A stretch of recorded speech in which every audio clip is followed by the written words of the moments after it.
Good morning, students. In this module, we will learn about principal and general solutions on which your exercise 3.4 is based. But before doing these solutions, we will learn some formulas.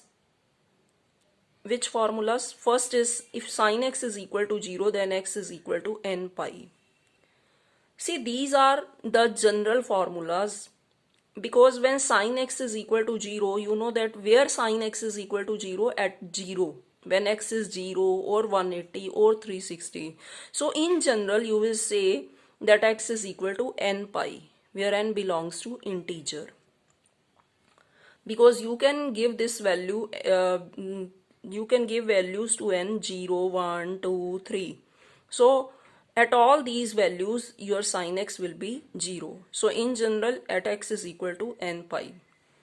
Similarly, if cos x is equal to 0, then x is equal to 2n plus 1 pi by 2. Means cos theta is 0 at odd multiples of pi by 2. Clear? And if tangent x is equal to 0, it will behave like sin x, it will be equal to n pi. Next is if sin theta is equal to sin alpha, then theta is equal to n pi plus minus 1 ki n into alpha. If cos theta is equal to cos alpha, theta is equal to 2n pi plus minus alpha. Next, if tan theta is equal to tan alpha, theta is equal to n pi plus alpha. Clear? Seventh is if sin square theta is equal to sin square alpha or cos square theta equal to cos square alpha, tan square theta is equal to tan square alpha. In all these three, theta is equal to n pi plus minus alpha. So these formulas you have to remember for solving the general solution, for finding the general solution. Now see, we start with exercise 3.4.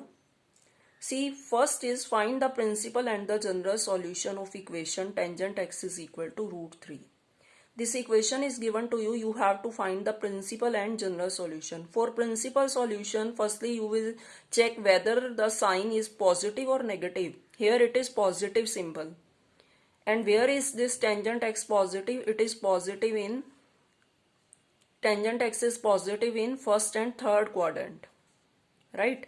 So in first and third quadrant, it means your principal solution, you will have two principal solutions, and one will be from first quadrant and the other will be from third quadrant. And in first quadrant, if tangent x is equal to root 3, you know at root 3 is at tangent 60, so x is equal to 60 degree.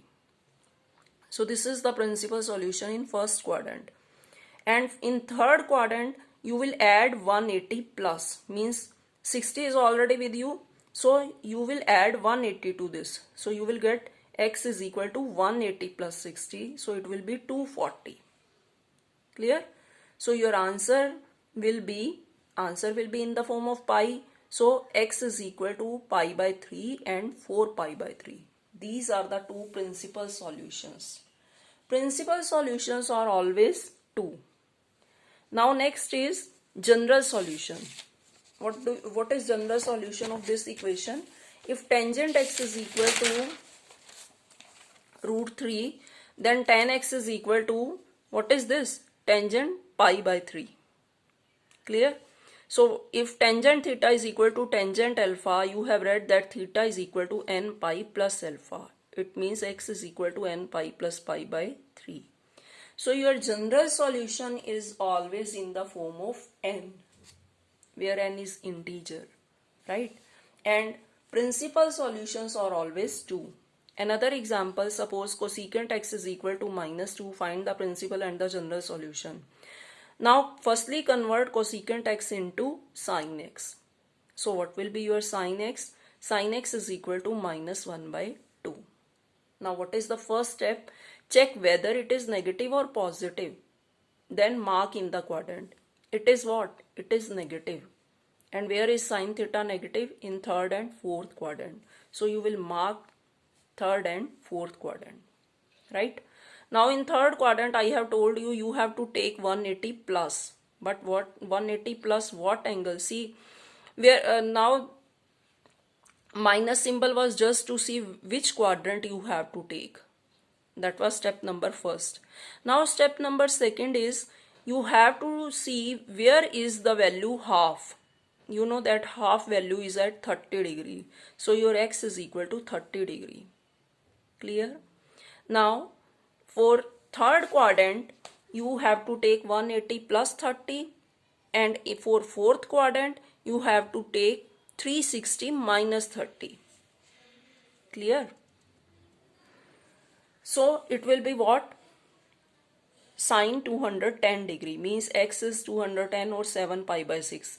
Similarly x is 330 or 11 pi by 6. So these are two principal solutions. Now about general solution, sine x is equal to minus half. Sine x minus, you may write half sine 30, and in case of sine you know that this minus can go inside. So it will be sine theta is equal to sine alpha. So what is theta? N pi plus minus 1 ki n into alpha. What is alpha? Minus pi by 6. And n belongs to the integer. Clear? So this was your question. And the last is, one more is there. Say find the general solution of this equation. Question number 7. Sin 2x plus cos x is equal to 0. How will you find its general solution? Firstly, you will apply the formula of sin 2x. What is that formula? 2 sin x into cos x plus cos x is equal to 0. Now you will take cos x common. So inside it will be 2 sin x plus 1 is equal to 0. So either cos x is 0 or 2 sin x plus 1 is 0. If cos x is equal to 0, you know x is equal to 2n plus 1 pi by 2. But if 2 sin x plus 1 is equal to 0, it means sin x is equal to minus 1 by 2. Again, just now I have told you that it will be sin minus 30.